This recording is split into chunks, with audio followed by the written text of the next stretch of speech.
You want to do the dead dog? Let's do the dead dog. Let's do the dead dog.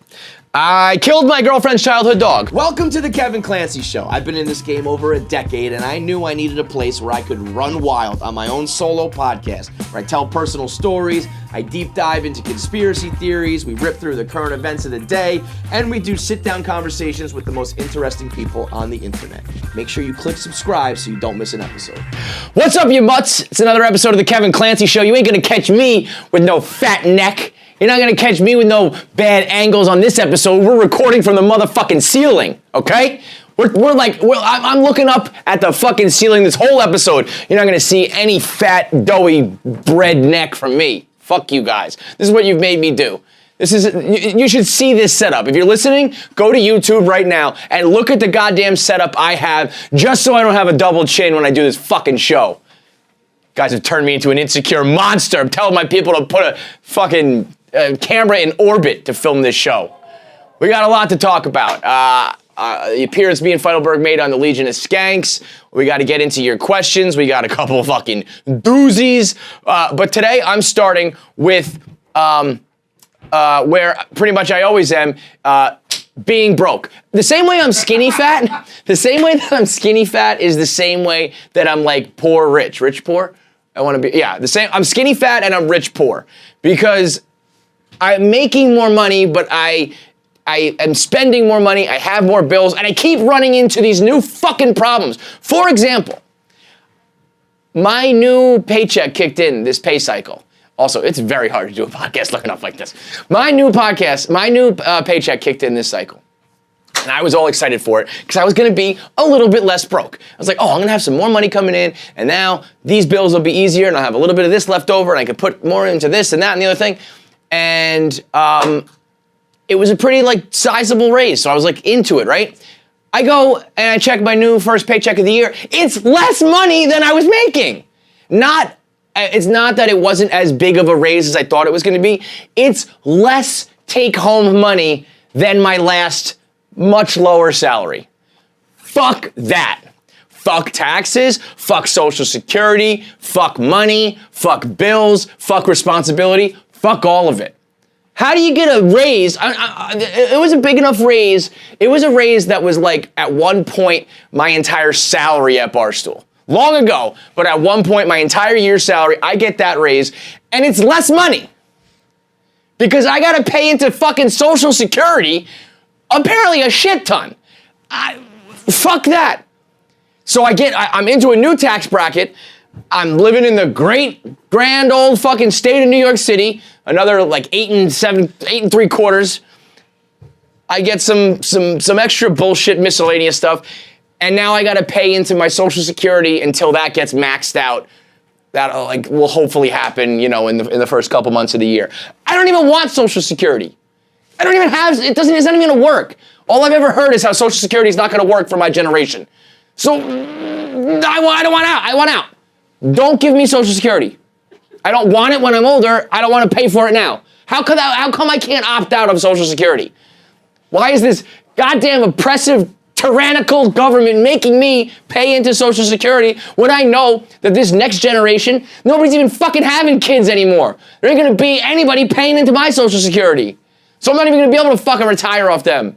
Plus, I'm just gonna make enough money soon that I don't even need the Social Security, so I don't wanna pay for it now. I don't need the money now. I don't need the money then, I need it now. Who wants to save money for when they're fucking 80? I want the money now, when I have all the fucking bills. Who gets a raise and gets less money? These are things that they don't tell you can happen. I never once in my life thought there's a situation where you can get more money, where you get a big enough raise and you make less money than you did before. I can understand when people are, and I've always heard that. I've always heard people be like, I don't want to go into that next tax bracket. But then people are always like, no, that's stupid. Yes, it's annoying that you have to pay more taxes, but you always want to make more money, because in the end, well, apparently not. Apparently not. Not with Social Security. I gotta move. I'm gonna keep this New York salary and move to fucking South Carolina. And that way, I can actually finally have some money. Because this rich poor shit ain't working, man. It's just like being skinny fat. I swear to God, the same way that I'm skinny fat and I say I would rather just be fat, and I'd rather just be like a big guy rather than like a fucking roly-poly guy, I'd rather just be poor. I'd rather just not have the money. When you have just enough money to like buy a house and pay bills and support kids and make these payments, but not enough to really do it comfortably, well then it fucking sucks. Like I wouldn't even be making these life choices if I wasn't making this money. I would just be like, I can't do these things. I don't have this money. No, we can't buy a house. No, you can't have those clothes. No, you can't have these swimming lessons and the dance lessons and the this lessons and I'm sick of the lessons. I'm sick of the lessons. You can figure it out on your own. You can dance on your own, okay? My kids, I'll put on sing for the 500,000th time and you can just dance yourself. I don't need to pay like $1,000 a month for someone to teach a fucking 5-year-old how to dance, okay? This is not step up to the streets, all right? We're not dancing in the fucking Juilliard ballet or whatever it's called, the Philharmonic or some shit. I don't need to pay for all these lessons. But if I didn't have the money, I would just be like, guess what, honey? You don't get the fucking lessons. And you don't get 55 pairs of shoes. And we don't get the house. And we're not buying the car. We're not doing these things. But you make just enough to do that. And it just stresses you the fuck out. The term "more money, more problems" is the realest shit in the world. The problem with it is that the people who say it are people like Biggie, rappers. Like, no. More money, more problems does not apply to you because you have so much money that you can fix all of your problems. More money, more problems applies to the people in the middle who it's like, all right, I'm making more money than I ever did, but I've also taken on so much responsibility. Half of this shit was decisions that were made for me that I didn't even want in the first place, but now I got to keep up with it. Or they're things thrust upon me like goddamn Social Security. I don't want any of it. More money, more problems, the realest shit ever. When I was like 25, making a fraction of the money, but I had a fraction of the responsibility, that's by far the happiest I've ever been. I would give up all the money, or I would just love to be poor.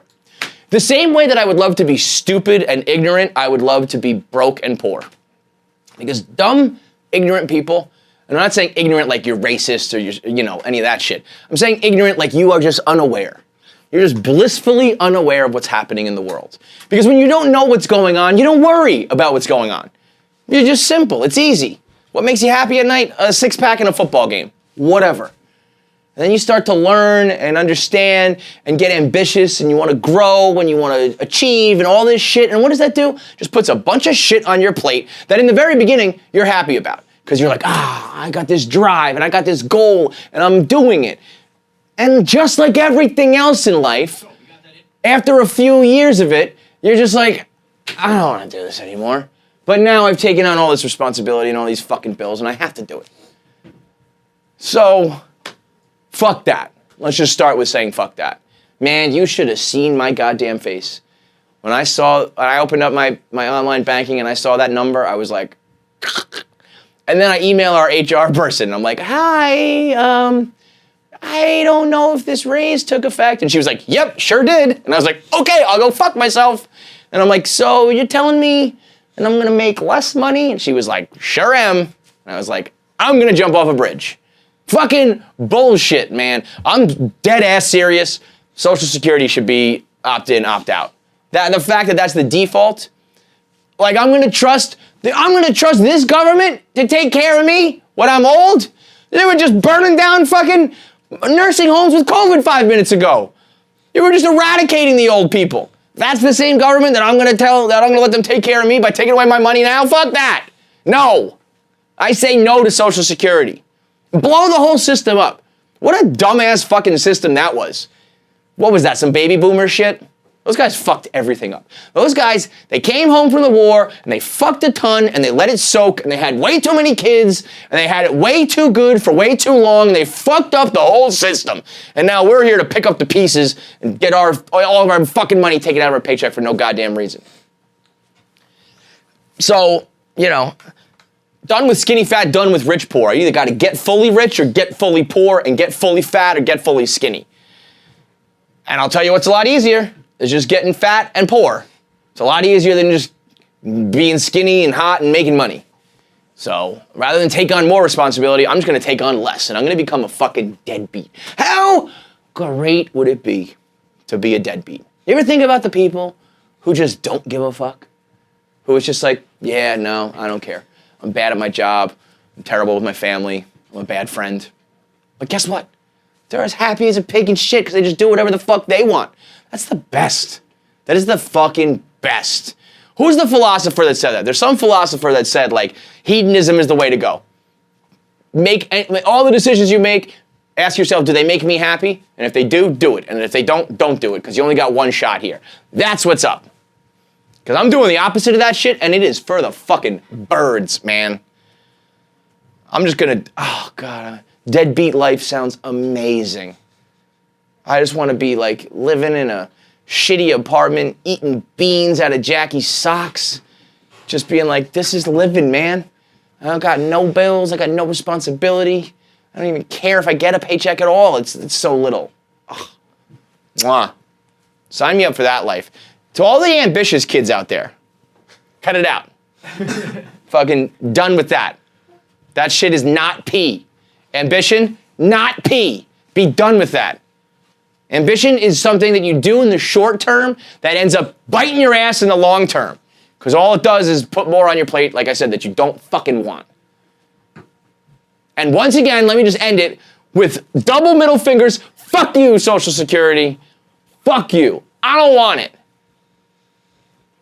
Had a wild experience this week. Me and Feidelberg joined the Legion of Skanks live at the Stand in New York City. It was Louis J. Gomez, Big J. Okerson, of course. Josh Adam Myers was filling in for Dave Smith. And the Skanks, I've done their show once before, but just live in studio. I haven't done it live at the Comedy Club yet. So me and Fights, we do a little KFC Radio, Legion of Skanks crossover, technically. Because we were invited on the show, I think me and Feidelberg said maybe 10 words combined.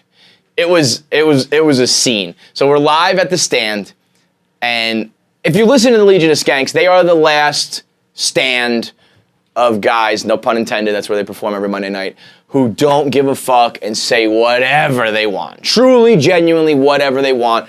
Uncancelable. Nobody comes for them. If they do come for them, nobody cares. A lot of their stuff is behind a paywall. They have a legion of fans who pay for it, who love them. They are free to like roam the internet however they want. They basically have immunity.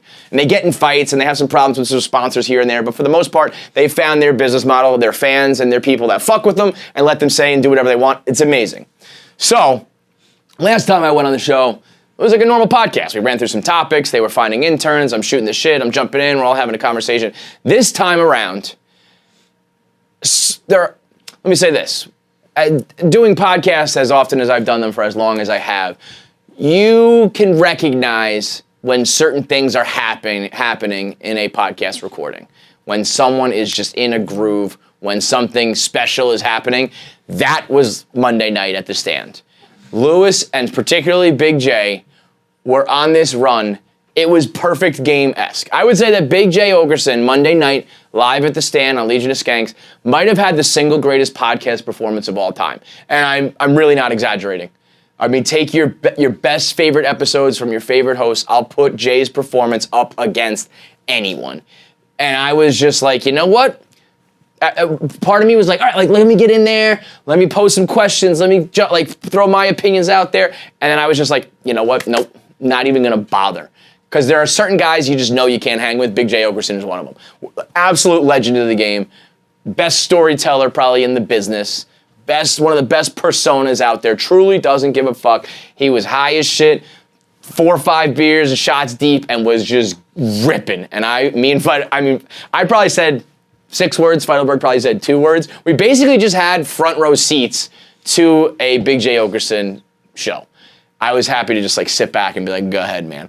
They were ripping on Nick, and then it got awkward too. Nikki Glazer she put out a new song that is a tribute to Bob Saget, which was really fucking weird. It's like this Taylor Swifty memorial song to Bob Saget that I didn't think any comedians, I can't imagine a comedian doing it. So they rip it to shreds. Meanwhile, I've talked to Nikki before being like, yeah, go for it. Have a fucking music career. Your fans will eat it up. This is great. Do your thing, girl. Make your money. But they clown on Nikki and then put together their own Bob Saget tribute songs. And you just have to go listen to the Monday night episode of Legion of Skanks because Big J and Josh did a Linkin Park fucking parody with Bob Saget lyrics that I told them they should record it in studio and put it on Spotify. It was that good. Josh had this Linkin Park voice.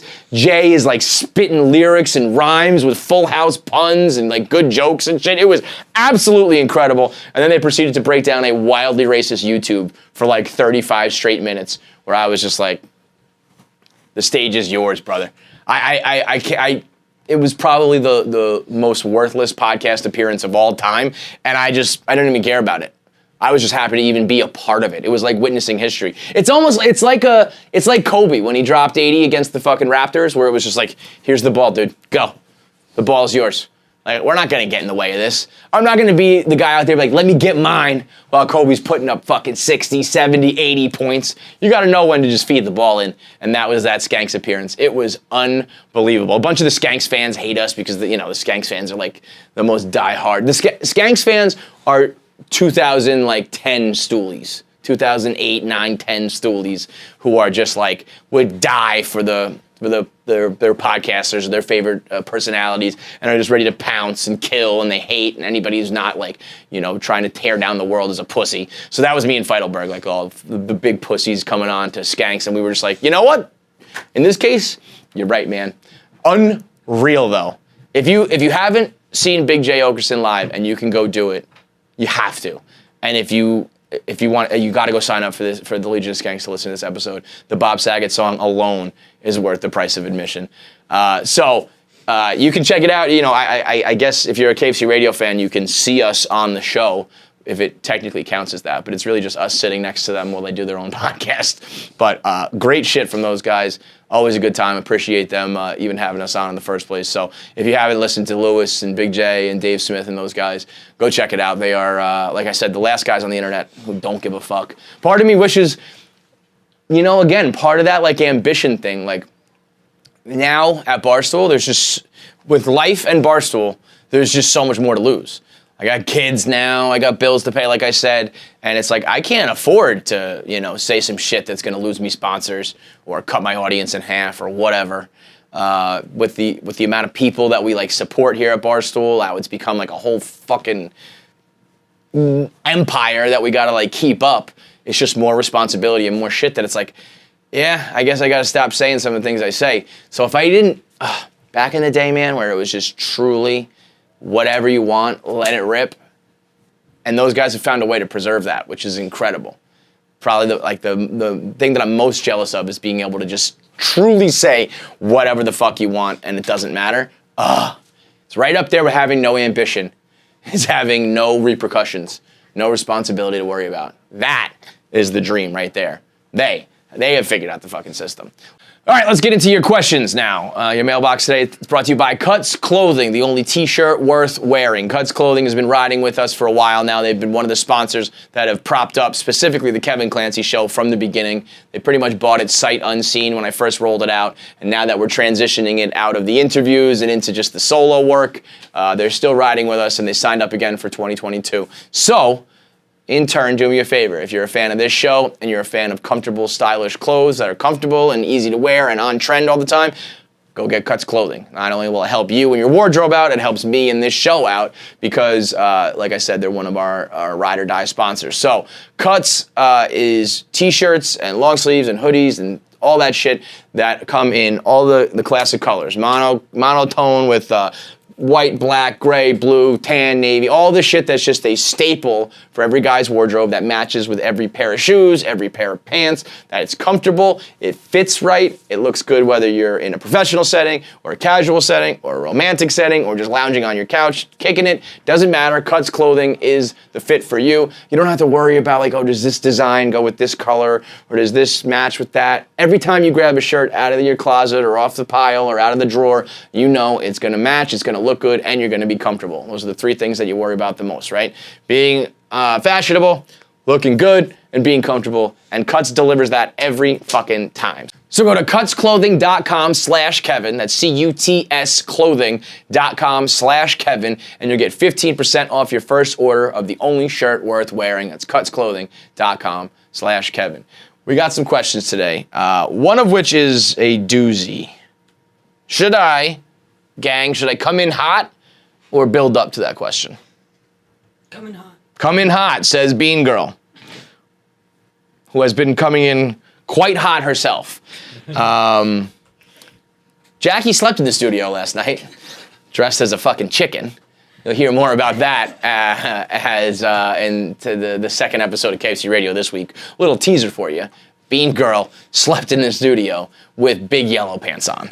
But she says come in hot, so we're gonna come in hot.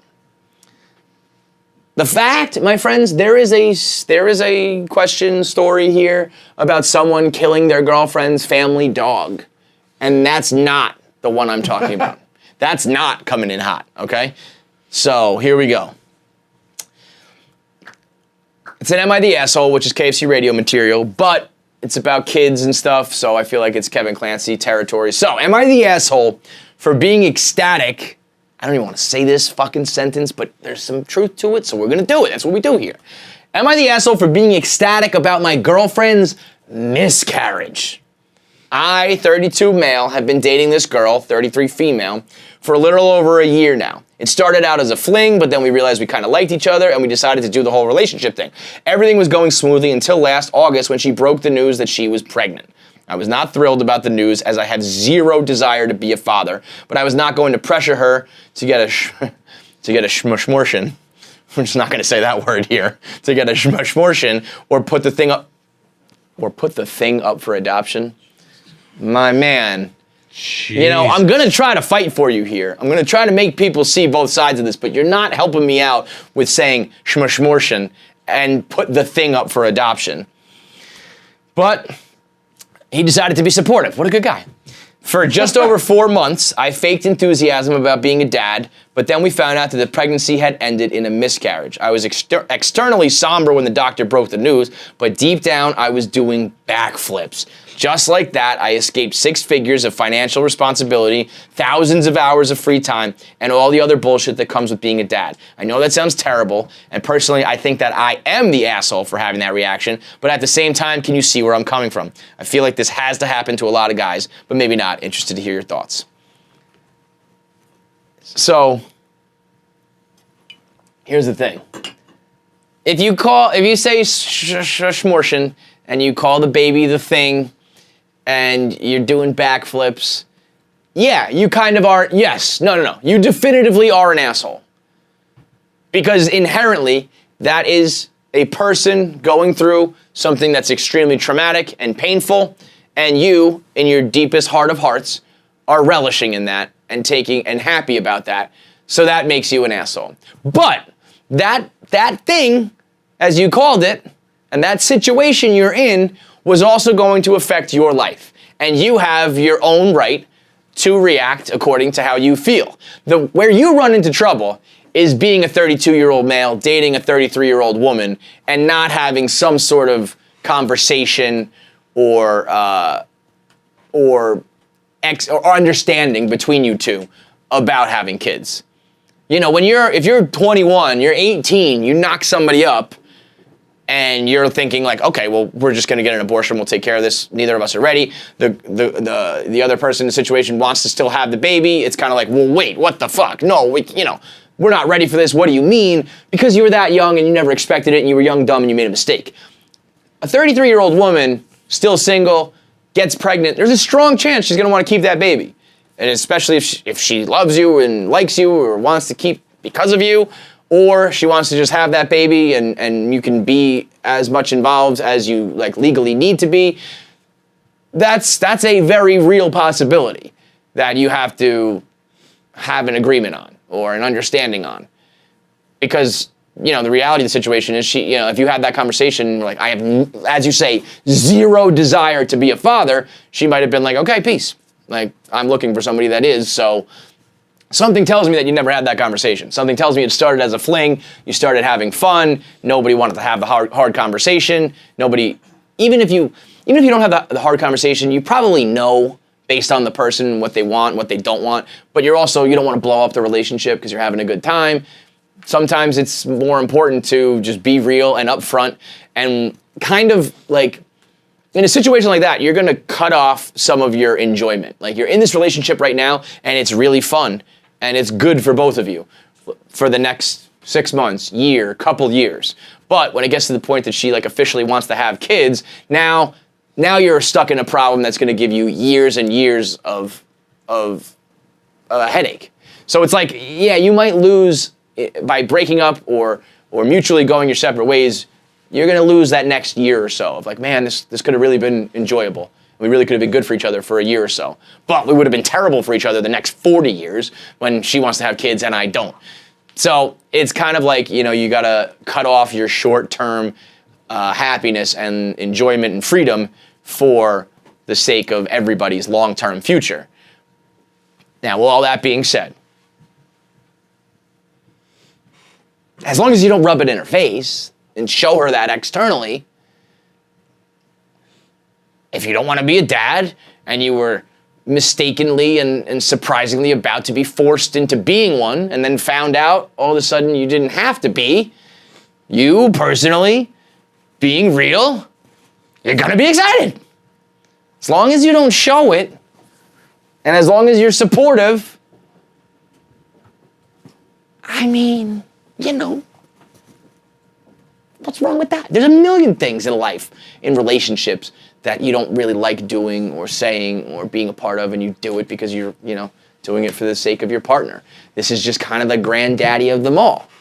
It's sort of like, it's the grand slam version of when you were gonna go to your in-laws and it gets canceled. You're like, sure, I love it. Let's go to your mom's house. I would love to see your parents and your aunt and uncle and everybody on that side of the family. Football Sunday, like, doesn't matter. It's okay, I'll be there because I'm a good guy and I'm supportive. And then you find out that it got canceled. And you're like, oh, that's a shame. I was really looking forward to seeing my mother-in-law. But I guess I'll just stay here and watch football for 12 hours now and fuck around on the internet and sit in my boxers all day and eat, like, wings. That sucks, huh? Sorry, babe. And on the inside, you're so fucking happy, you literally get an erection from it. Have you ever had a canceled plans erection?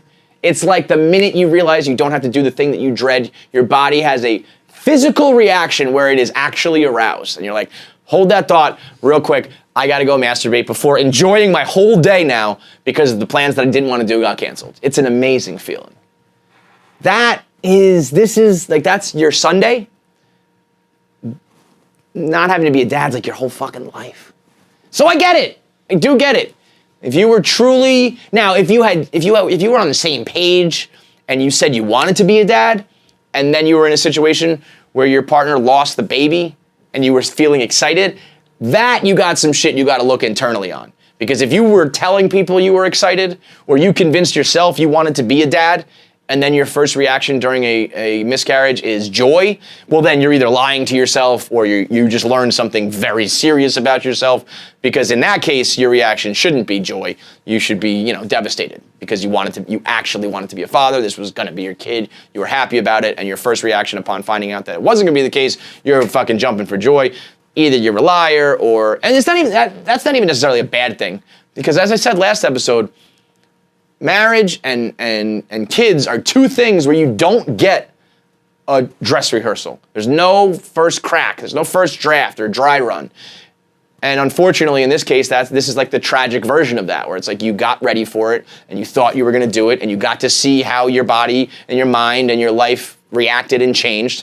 And then all of a sudden you get the news it'll no longer be happening. But you now know the truth about yourself. So maybe now you have that conversation. And it's a hard one to have. I wouldn't have it immediately. I would be supportive, but maybe you say down the road, I was relieved by that news. And I think that means something about myself that, you might think is cold or evil or mean. But as I said, not everybody should have to have kids. So if you find that out about yourself in the process, I think you have to voice it no matter how hard it is. And I do think it's actually a valid point, because everything you said there is spot on true. One of the other questions was this guy saying, I got another one on the way. What's one thing that fucking sucks about having a kid that no one warned you about? Because you hear certain things, you're not going to get sleep anymore. That's a fact. You're not going to go out anymore. That's a fact. You and your spouse are going to fight and it's going to be tense and all that shit. All of it's true. But I I think what people don't tell you, and something I wish I learned more, is that it's not just about like going out and partying. Like you definitely don't get to do that anymore. You ain't going, if you're gonna be a present father or mother, be with the kid, help, your husband or wife along with everything. You certainly ain't going out and traveling and partying and having extended, time alone. But also what happened, at least in my case, and a lot of the cases of the guys I know, you lose like everything. Like I wasn't going out much anymore, so I was like, this will be easy. I can do this. But what I was doing was binging, entire seasons of television shows every single night. Every single weekend, I would rip through movies and TV series, and I loved it. I loved watching every game. I loved watching every episode. I loved having alone time. I loved having couch time. I loved all of that. And even things like that. It's like, nope, you don't even get to, you're at home all the time, but you're either putting the baby to sleep or playing with the baby or feeding the baby or you're asleep yourself, and you realize that your entire life as you know it, not just the partying, is gone. And I think if I had known that and accepted that earlier, because I would have a day where I'd like come home from work and I'd be like, all right, like we're both gonna get home, our nanny, we'll relieve our nanny for the day, we'll like put the kids to sleep, and we'll watch that new show, or I'll catch the Mets game, or whatever. And then you realize that's not how it works, because your baby doesn't fucking go to sleep very easily, or it's up 25 times a night, or your baby goes to sleep and you're so tired from the past few nights of them not sleeping that you just need to pass out at 7 o'clock too. And you get on this cycle where life is simply just work and kids and work and kids. And there's no fun, and there's no sex, and there's no TV, there's no games, there's no boozing, none of that. And in the beginning, that is a complete culture shock to your life. Like again, I mean, for Barstool, dude, I had it so good with Barstool. Because it was at the point where, when I was first having Shay, my first kid, Barstool wasn't here in New York yet. So we were still working from home. I was in the process of moving, and things were about to change more than I realized. But in the very beginning, I was working from home.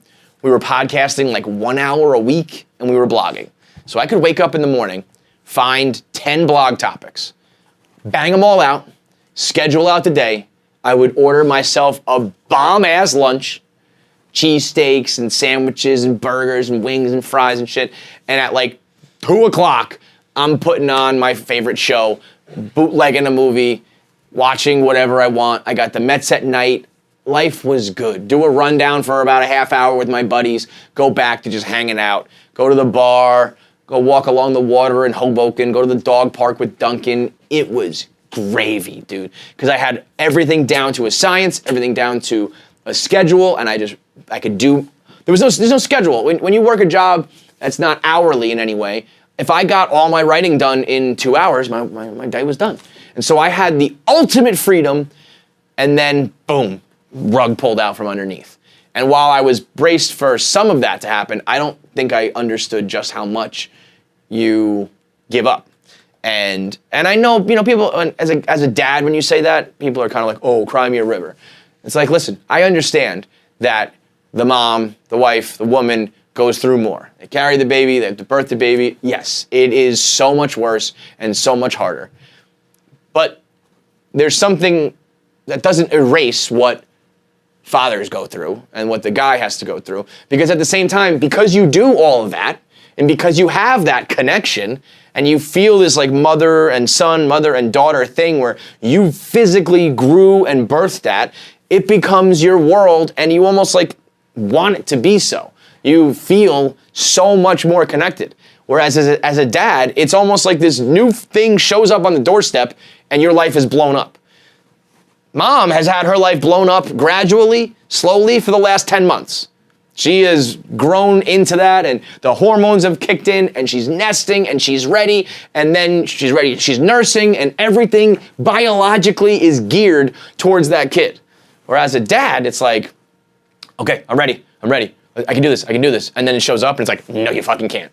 It's the Mike Tyson. Everybody has a plan until they get punched in the face. That baby comes out and fucking pow, pow. That baby comes out with like a Conor McGregor right hand, just Bow! Right on the fucking chin. Hits you in the chin, that thing when your brain hits the back of your skull, and then your head hits the ground too, so you get the double knockout. That's the kid coming in.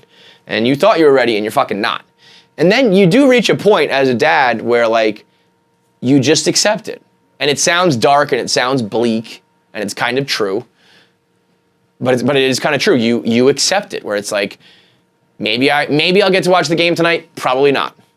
Have you seen that new show yet? I'm on season 5. Yeah, I'm on episode 1, dude. I'll catch you in 4 years when my kids are much more manageable, you know?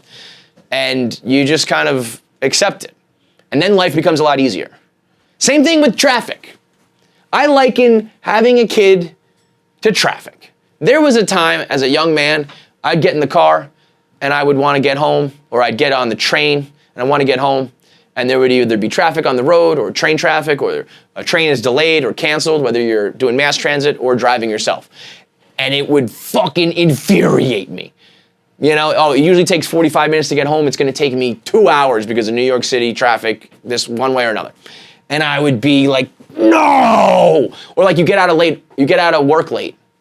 You know, you're like, I thought I was going to get off at 5 and I'm getting off at 7:30. And you're so mad because your friends were out, or you had plans, and now you can't do them, and you're like, fuck, this sucks, and you just sit there stewing, and you're angry. And same thing with traffic, where you're sitting there and you've got road rage, like, get me the fuck out of this traffic. But then, that's when your life was fun. That's when you had plans and people you wanted to see and things places you wanted to go. When you're doing it later, it's like, oh, I don't care if I'm in this car or if I'm sitting at home, because it's all the same shit. And also shout out to the phone for that. You know, you used to sit, if you were trapped underground on the New York City subway because of train traffic, you were just standing there, packed ass to dick on the subway with a bunch of people with their fucking armpits out while they held onto the bar with crazy people and homeless people. It's hot and they're not moving and you're miserable. You just stare until the train goes. Now you pop on your phone. You were going to sit on your couch and be on Twitter anyway. What's the difference between your train and your couch? And especially in the car. What's the difference between sitting in your car or sitting at home? So that's part of it, but also that mentality of like, I'll get there when I get there. Because honestly, it's not that interesting. When I do get there, it's not that fucking great. And I know that all sounds bleak, and some of it is, like I said. But also, I guess the broad answer to that question is simply truly the mindset of not being as selfish. And like really buying into that. Like, selfish doesn't necessarily just mean like, okay, yeah, you don't fuck other chicks anymore. You don't party every night. It's not you and the fellas all the time. But it boils down to like everything, where it's like your simple enjoyment of watching a show or reading a book or going out for a walk or whatever. It doesn't even have to be traditional like dude stuff, sports, fucking, yeah, movie, anything that you enjoy doing kind of gets taken away.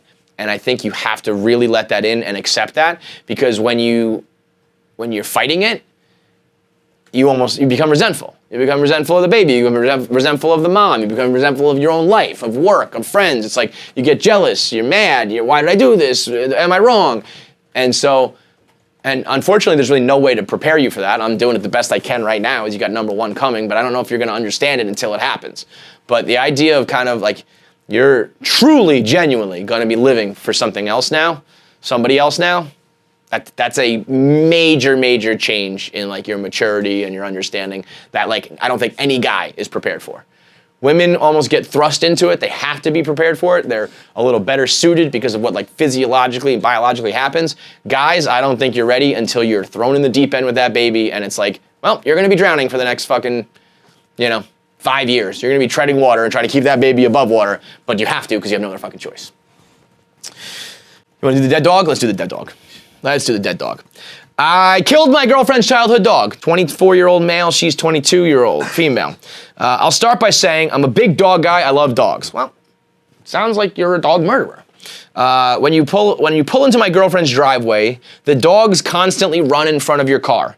At first, I would basically go 1 mile per hour, terrified that I would hit them. I'd been told a million times, don't worry, they'll move, act like they're not there. So one morning, I'm helping my girlfriend's dad chop firewood at their house. See, let me just pause for a second. Things like that, man.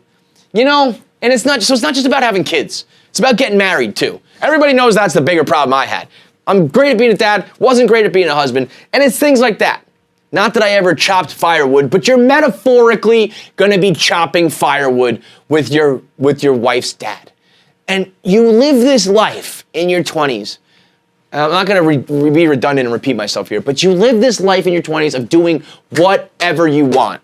That's why I like your mid-20s better than your college years, because you're living with no responsibility, but now you have money in your pocket. And you choose where you want to live, and you choose who you want to live with, and you have disposable income, entirely disposable income, except for your basic bills of shelter and food, and you do whatever you want. And then you get married to someone, and you have to share that life, and inevitably, because of the way society is set up, the guy ends up caving to their girl and their lifestyle, and next thing you know, you're chopping firewood with your wife's dad. Why would anyone want to do that? Like, why would that dad, who once was a young man, who knew he didn't want to fucking chop firewood, be like, come on, son, we're gonna chop firewood. He has to know that that fucking sucks. But he's probably like a 55, 60-year-old man who's been broken, like I said in the last question, where you just lose your old self entirely and you become a wood chopping, lawn mowing, house fixing machine that pays bills. That's all you are as a father and a husband.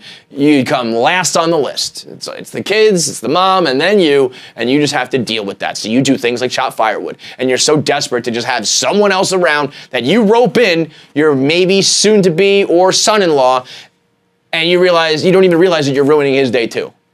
You don't realize that you're making this kid fucking chop firewood. That's an aside. Back to the dead dog. He drives the tractor down while I take his lifted truck. Real quick, let me just say, if we're chopping firewood, we're doing tractors and lifted trucks. I don't know if I'm the right guy to be answering this question. You clearly live a different lifestyle than I do. But all these things, there's some truth to all of it, no matter what kind of lifestyle you live.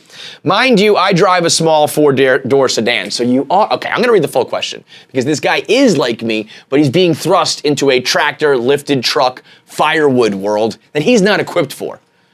This dad is some alpha male that's probably why he's making you chop wood. He's like, come on, pussy, let's go chop some wood. I bet you don't know how to handle an axe. It's like, yeah, bro, I don't know how to fucking handle an axe. And I don't drive a manual car, I drive an automatic, because we live in 2022 where all these things are done for you. I buy a Duraflame log and I drive an automatic car because I don't have to fucking do this manual labor anymore. You dumb asshole. Sure enough, I back up, go into drive, go around a corner and run something over. For reference, this is probably 5 miles per hour. I'm not going fast. My heart drops.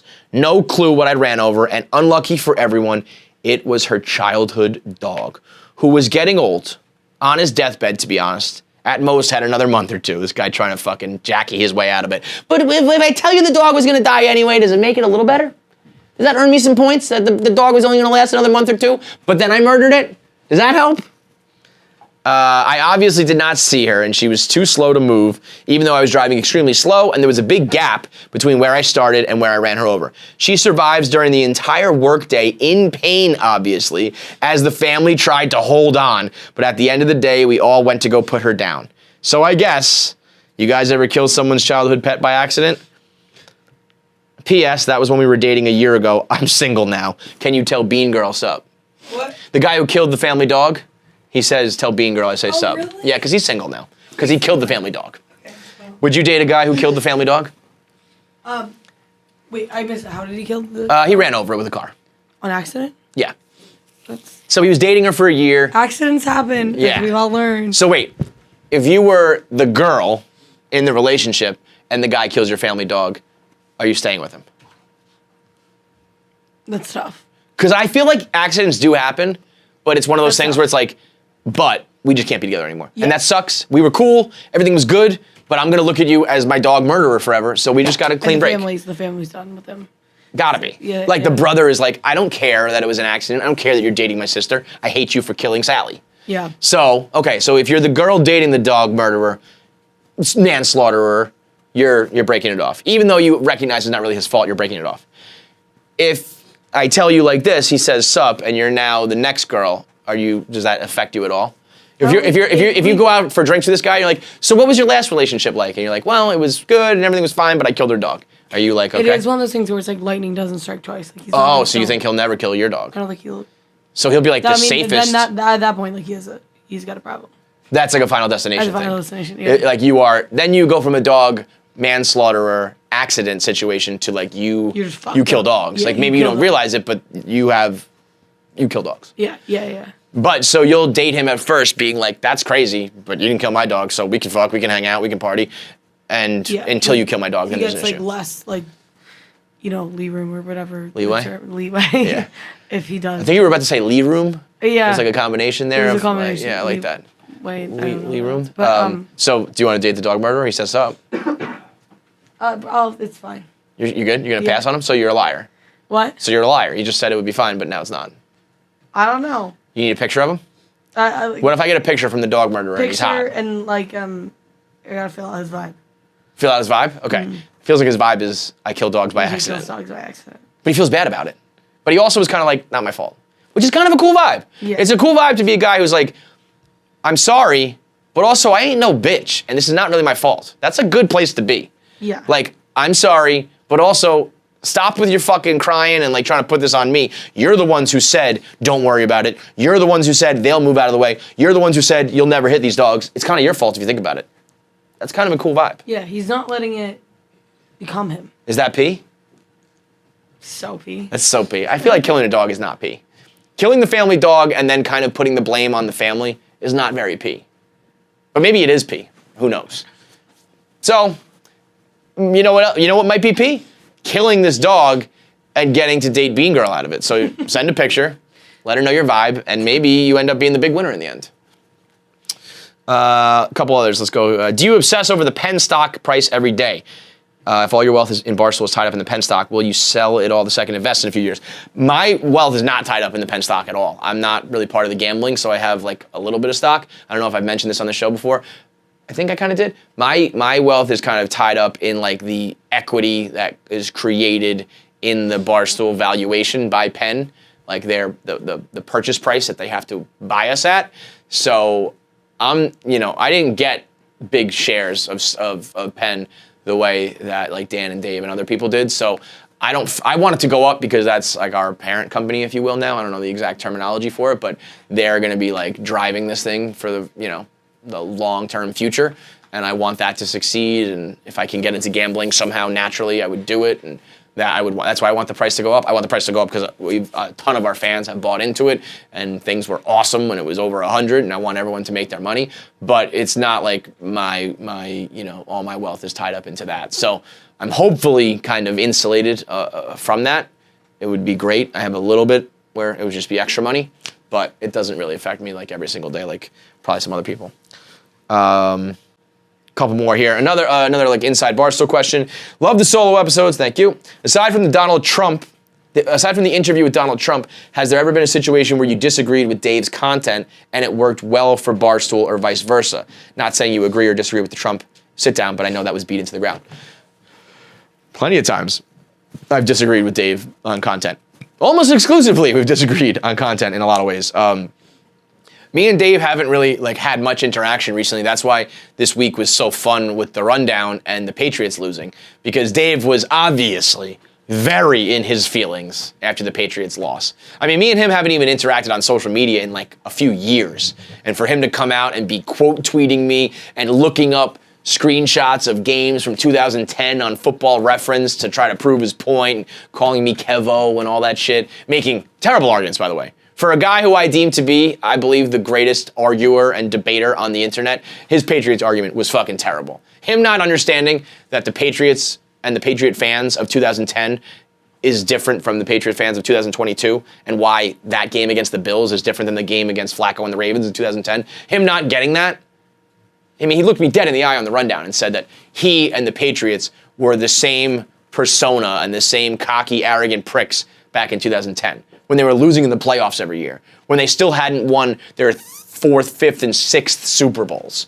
Like, no, dude, this argument makes no sense. So it was usually Dave, unfortunately for years, was right with the Patriots. He was right about Deflategate, or right about Brady and Belichick, and right about them being a dynasty. So I was always on the losing side of the argument, trying to fucking come up with some angle for me and my fellow Jets fans. This time, it was like, dude, you don't even have a leg to stand on. You're not making any fucking sense. But that rundown was old school fun. It was a good time. But there was a time where, me and Dave interacted there was a time where it was like just me and Dave interacting. We didn't have the rundown as a daily show. We didn't have the same outlets to interact on. But if you were talking about like in-house Barstool situations, in 09, 10, 11, it was like just me and him and K. Marco, Feidelberg a little bit. So in that early stage, me and Dave were still friendly. Not friendly, we were never like friends. It was more like I looked up to him as the guy who started Barstool, and then he became my boss, and he was a cool dude. We never were really friends, but we were like cool with each other. And then as we did do content together, and we did seemingly disagree on everything, whether it was like the topic or the take or just our lifestyles were like very different. I was getting married and having kids. He was going the opposite direction. He is, the like cocky asshole in the room. I'm not that. Like, we are very like diametrically opposed in a lot of ways, but content was one thing where I think I can only speak for myself, I guess. I would disagree with him, but always respect his take. I don't know I don't think he would say the same thing about me. Like I would say when Call Her Daddy came up, I was like, I think this is a bad idea. I don't think this is gonna be good. I tried to do like the overly sexual thing on KFC Radio with Asa Akira. It didn't work. People didn't like it. I don't know if it's a good idea. Now, I didn't realize how much of an X factor, I guess. I think two things happened really there. Asa was on KFC Radio from like 15 to like 17 or something like that. I think the world changed drastically in terms of females and sex and content, where that became much more of a thing. Like girls got into podcasts and girls were like, fuck yeah, we have this person now representing us. Whereas when KFC Radio, it's still all dudes, and now they're listening to this porn star, and she's talking about sex, and it didn't jive with them. And also that, and then also the fact that Alex Cooper is a regular girl versus a professional. And that does make a difference. When a regular, she's not regular anymore, but when a normal chick who's not a professional sex worker is talking about sex, it makes it feel more real. It makes it feel like, it's different. When a porn star's talking about it, it's like, yeah, that's what she does. Normal girl, it's like, whoa, I didn't know they talked like this. Anyway, I didn't think that was gonna work. There was the very first episode, they outed a couple football players and used their names, and I was like, they're already burning bridges with like, pardon my take. I just think this is a bad idea. Clearly, an exceptionally wrong take. Call Her Daddy becomes one of the most successful podcasts and like, money-making industries in and of itself of all time. And so like, check to Dave. But I do remember thinking, anytime I disagree with Dave on content, I'd be like, I don't think so, but I also absolutely understand that like you have trusted your gut and gone with this from day one, and look where you've gotten. You went from Flyers to $100 million, so why wouldn't he just go with his own gut? I do wish there were certain times where he was a little more open to suggestion. Like there are times now I don't even bother. It's like Dave's gonna do what Dave wants to do. Let's get behind it and make the best of it. Trying to persuade him to think otherwise or do the opposite or whatever, it's really just not worth it because he's a guy who always goes with his gut, and I can understand why he does that. But as wrong as I was about like Call Her Daddy, like he's also the guy who was saying don't do podcasts, which is, a big picture, the biggest miss of all. He was always like, oh, that's just like KFC's hobby. That's just like the little thing he does. The difference is I don't think when he was like, I don't think podcasts are it, I don't think it was like, but I respect you doing it. Like, go for it. If it works, I'll get behind it. I think he was like, it's your hobby. Like, go do it. You're wasting your time. So I don't know if the same like viewpoint or respect is there, but we've almost always clashed on how to use people or management styles, and like the way I run my team here is very different than the way he runs his team. So in a lot of ways we're just like opposites, but we also just run in separate lanes. And he's always, I think he probably would say more about me, but he just like leaves me alone rather than like talking shit or putting me down or whatever. And then when things like the Patriots pop up, that's when he pops up and puts me down and talks shit about me and says I'm a punching bag, all those things. But for the most part, he just kind of like leaves it alone because he knows that we're opposite, but we're both OGs. So that's kind of the situation where we're at now. Last one here, last question. I'm moving to the city, an apartment with my buddies from college. We graduated in May. How do I make my room and apartment not look like what we lived like during college? Obviously, keep it clean and shit, but beyond that. That's something that every guy goes through. And if you're a guy like me, which, like, me and Heidelberg, we joked around, we're the beta boys. Remember when the term metrosexual was around? Remember when we used to say, you're metrosexual, which was a joke about you being sort of gay just because you didn't want to look like a bag of shit and live like a fucking homeless person? It was like, oh, you don't have, like, bare white walls like you're living in a detention facility and you wear, like, fashionable clothes? Let's make up a term that basically means you're gay. That was what metrosexual was. It was like anybody who's just like, I want to be presentable and not live like a college child. And they were like, gay! So, that is something that every guy goes through. And I think now it's much more like acceptable where like you want to have nice things and look nice and all that shit. That's why the companies like Cuts Clothing exists where here's the clothes to do it. And they make it like turnkey for you. You're a dumb guy getting out of college. Here's the clothes to buy. Here's what you should look like. Here's where you should go. Here's how you should live. I always said, like, I remember getting my first apartment, actually my second apartment, because my first apartment, I just lived like a dorm. And I remember my second apartment being like, I can't do that again. I gotta do something. I went to the store, to like a little art shop on 3rd Avenue in Murray Hill, and I just bought 3 watercolor paintings. They were just like, I just looked around at these prints. This dude did watercolor paintings. It was like city landscapes kind of, and I liked them all. And I spent, at that time, was like probably like a few $100s to buy these prints and get them framed. And I just went like bam, bam, bam. Put 3 on my walls around like my TV and my furniture in my little bedroom, and it was just taken care of. I had something above my bed. I had something like next to the TV, and I had something when you first walk in, and now you don't have bare white walls. I might recommend going to the Barstool store and buying the Moon Man prints that we have. We got our logo Moon Man here. We got him doing the Jordan dunk. We got him doing the famous Rockefeller pose. We've got him doing the Wilt Chamberlain 100. It's kind of like a hipster canvasy art piece that has the astronaut in it with some sports and pop culture references in there that are like, it's not like you're trying to be an art person. People who have like a Monet reprint on their wall, like you go get the fucking lily pads or like a Starry Night and you put that on your wall. No, obviously that's not going to be your style at 24. But something like that, these canvas prints that has like this hipster Moon Man logo in, but it's also from a recognizable photo or painting, something like that I think is cool and kind of like young while still looking like you're trying to be presentable. Don't have the white walls. Get yourself a comfortable bed, like spend decent money on a mattress, which is probably at that stage in the game like $1,000, and get like a headboard, whatever they call the thing on the bottom. Like, don't just have a box spring and a mattress. That looks like you're in a trap house. You bring a girl home to a mattress on the ground or just a mattress with a box spring, it feels very rapey. You bring a girl home to like a bed, headboard, wooden shit underneath, there's some like bed posts, feels much more respectable. That can run you a little bit of money, but it makes a huge difference. Having a realistic bed versus a trap house bed, you could almost do just that and get away with it.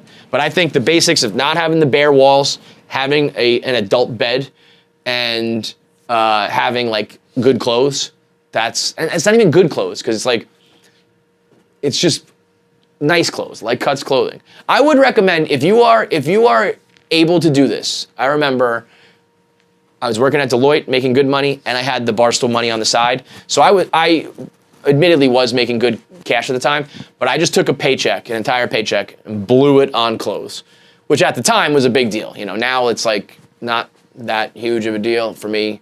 Probably is because of fucking Social Security, but treat yourself and be like, I'm gonna buy a nice jacket. Have a nice jacket. You can't buy an entire wardrobe when you're younger, but you can have like a nice overcoat that you're gonna wear a lot of times during cold weather, that you can, have a nice pair of jeans, some Cuts Clothing shirt, but you put on, like $1,000 jacket over it. That is crazy for you. You never bought anything that expensive. But if you have nice shoes and a nice jacket, a nice bed, and you don't have blank walls, you're already halfway there. Like, they're already gonna be like, this guy looks presentable. It's a little bit fake it till you make it. It's a little bit like putting lipstick on a pig, because when you dig in, they'll realize you're still just a 24-year-old asshole. But if you have something on the wall, you're having sex in a nice bed, and when you go out, you're looking presentable with shoes and a jacket, it's at least fake it till you make it, and that's the name of the game here at KFC. What would you say to like if you were, I don't know, say like 22 and your college roommates wanted to get like a tiger rug or something? Just hypothetically speaking, tiger rug. Cheetah. Sorry. It came in last night, by the way. And I thought it was you. Okay. Okay. So you guys got a cheetah rug, huh? Well, I didn't have anything to do with it, and they're like, "We got a rug, by the way, and it's cheap." I'm like, "All right, awesome." And I come home last night. I heard it was cheetah print. I didn't know how cheetah print we were talking. Full cheetah print. I'll take a picture. I'll send it to you guys. It doesn't have like the head and the claws. Like it's not like a pelt. It's like just the it's like the cheetah design. Girls type design. Okay. Now you guys are 22, right? 22. 22 is super young. Like even the difference between like 22 and like 24, 25, it makes a difference. You undoubtedly that looks awful. It looks terrible. Terrible. There is something to be said though. I don't know, like I can say this about you because I know you a little bit. It's a terrible look for you. I don't know about your roommates because if you live with the guys who are kind of like Feidelberg can pull, you know how Feidelberg can pull off dressing like an asshole and I can't? There are certain people who might be able to pull off a fucking cheetah print rug. I'm not one of those guys. Yeah, I don't think you are. That's the problem. You're living with people, so it's like you're gonna be associating with girls and with people who know you and like you, and then you show up and it's like, you have a fucking cheetah rug? It's like, well, it's those guys who they might be, those roommates might be cheetah print guys, they might be associating with cheetah print people. But you are not, so you're kind of fucked. Yeah. So all you can do, see when they walk in. Yeah, that sucks. All you can do though is be like, keep your room. If your room looks entirely different from the cheetah print, that almost might work in your favor because that girl, she comes home with you and she's like, oh my God, he's a cheetah print rug guy. And then you get in your room and it's nice and she's like, oh, he's not. Yeah. And she has a like yes and no, like cheetah print, no, he's not that. So then she's going into it I better. had a classy like Persian rug going. Oh, okay. We're gonna go with a Persian rug. On the wall. What's in your bedroom? What do you got? I got a Muhammad Ali poster, the one of him like this, all black and white framed, 3 Mets posters. We might have to ditch the posters. That's what I was talking about. The difference between like pictures, art, and posters. Yeah. Like the Moon Man thing that we did is basically a poster, but it's a canvas print and it looks nicer. And it's because if you ditch the posters, but you go get, like I said, like this is a fucking Starry Night by Van Gogh. It's like, what are you? No, you're not. That's not you. Yeah. But I don't know if you can have you have posters with thumbtacks in the walls. No. They're framed, black and white. Okay. One Frank Sinatra. The Rat Pack. Just Sinatra? Just Sinatra, like late Sinatra. Muhammad Ali, the classic Muhammad Ali, and then David Wright, Andy Chavez, and Jose Reyes. They're all framed black and white. I've had exactly like those three things. I had the Muhammad Ali poster. I didn't have just Sinatra. I had the Rat Pack where it was like all 4 of them, and I had Andy Chavez, the catch. The catch. I have the catch. Yes. You were a Pulp Fiction poster away there from like the trifecta. Yeah. It's like if you have like the Bob Marley and like the fucking the picture of the black and white picture of the 2 girls kissing. Like you're basically one step above a dorm room, and the poster, even if it's framed, the frame does help. You can't just have like the pins up in the wall, but we're gonna have to revamp, I think. Okay. You could get canvas prints of those for dirt cheap. Yeah. No. I don't meant actually. They're canvas prints. They're not posters. I don't know why I said all right. poster, but they're canvas Take prints. a picture. Yeah. The problem with it is that those are also very often hanging in like dorm rooms too. Yeah. So you could get. That's what I'm saying. The Moon Man thing is not even that much. It's certainly not like a step above all that. It's just different. Like you almost want to have something where you walk in. Here's exactly what it is. You want to have some shit on your walls that she doesn't see at other places. Yes. Okay. You know when the joke with guys is if you walk in and she has that spirally tapestry thing hanging on the walls, like run away. That's an immediate red flag. Yes. Yeah. Like I don't even know what that thing's called. It's when you're like an astrology girl and you have. That's the equivalent for guys, for girls, where they walk in and they're like, It's the Muhammad Ali poster and his favorite sports team. Fuck. That was the last guy that I fucked who sucked. But if she walks in, it doesn't even have to be like, as long as it's just something unique. She's like, I don't even know what that picture is. I've never even seen that picture, but it's hanging on the wall and he bought it because he has taste or it matches something. As long as you differentiate yourself from the other douchebags that are still living like college kids, I think that's the key to it. All right, I'm gonna do some shopping this weekend. And maybe the cheetah rug is the way to do that. I don't know. Sometimes I could have used a little more cheetah rug in my life. Sometimes I was pretty cookie cutter, I think. I think I would have been like, yeah, bitch, I got a cheetah rug. What about it? Maybe you should find people in life who want to fuck on a cheetah rug. Maybe that's the interesting people in life. I don't have all the answers. I'm just telling you how to navigate as an average white guy. And that's, I would say, put shit in your room and in your apartment that makes you look different from all the other douchebags so that she can say, this one's different, and then she'll have sex with you. That's basically the end of the game. That's really what we're trying to get to, right? So just be a little bit different to separate it. My neck is killing me. We're done. I'll see you mutts next week. All right, make sure you subscribe to the Kevin Clancy Show on YouTube. If you watch this video, click the subscribe button. All you need is a Gmail login. Log in, push the button. It helps me out immensely, and you'll know every episode that comes out from now on. Thank you.